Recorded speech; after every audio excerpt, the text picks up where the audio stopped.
Matagal na rin kalbaryo ng mga residente sa ilang lugar sa Hagonoy, Bulacan ang baha na tumatagal ng ilang buwan. Silipin natin ang sitwasyon doon ngayon sa ulat ni Isaiah Mirafuentes live. Isaiah. Dominic, ipapakita ko muna sa itong sitwasyon ko dito ngayon sa Hagonoy, Bulacan. Ito nasa likuran ko ngayon. Kung titingnan mo, Dominic, mukhang mga maliliit na mga bahay. Pero yan mismo, Dominic, ay mga nitso ng mga yumao nating mga kababayan dito sa Hagonoy, Bulacan. Kung makikita mo, lubog sa baha ang mga puntod, lubog sa baha ang mga nitso dito sa isang sementeryo dito. Yan ang matagal lang problema kinaharap ng mga residente ng Hagonoy, Bulacan. At hindi lang yan dito ang baha, kundi sa malaking bahagi ng Hagonoy, Bulacan. Ayon sa kanila, sana naman daw ay magkaroon na ng solusyon.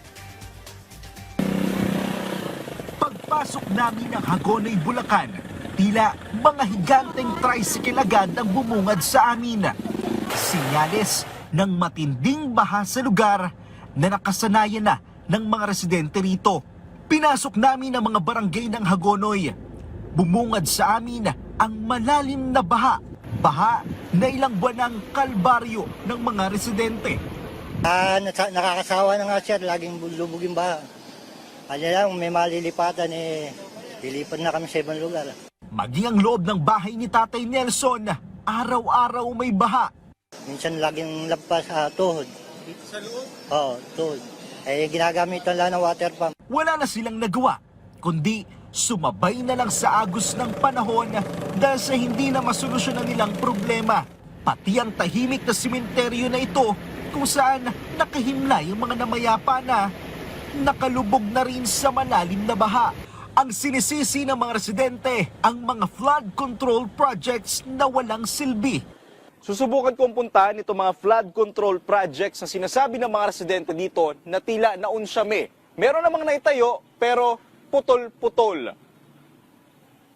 Ito lang daw yung natatanging daan para makita namin itong mga flood control projects. Kailangan naming dumaan dito sa patong-patong na kawayan na ito.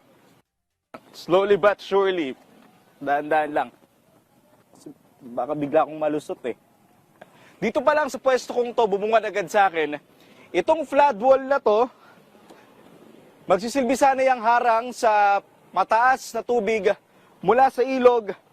Pero kung makikita nyo, basag na yung mismong flood wall at walang laman yung loob. Kitang-kita na manipis yung pagkakagawa ng flood wall. Kaya ang baha dito sa Hagonoy, Bulacan, napakalaki rin. Ang mga flood wall, puro hangin lang ang laman sa loob. Basag-basag na at paniguradong walang silbi. Kaya ang ilang mga residente dito, mas pinipili na lang sumakay sa bangka para makapunta sa kanilang pupuntahan dahil mas mabilis daw ito. Base sa sumbong sa Pangulo.ph, 16 ang flood control projects sa Hagonoy, Bulacan. Pero kung titingnan ang sitwasyon ngayon sa Hagonoy, mukhang ang lahat ng ito ay walang pakinabang. O baka nga ang iba, guni-guni lang.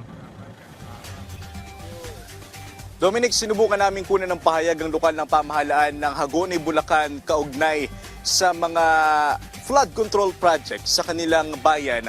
Ngunit na magpunta kami kanina sa pamahalaang bayan ng Hagonoy ay walang tao dito. At hanggang sa mga oras pa rin ito, sinusubukan namin kunan ng pahayag ang alkalde ng Hagonoy. At yan muna ang pinakahuling balita mula dito sa Hagonoy, Bulacan. Balik muna sa iyo, Dominic. Alright, maraming salamat, Isaiah Mirafuentes.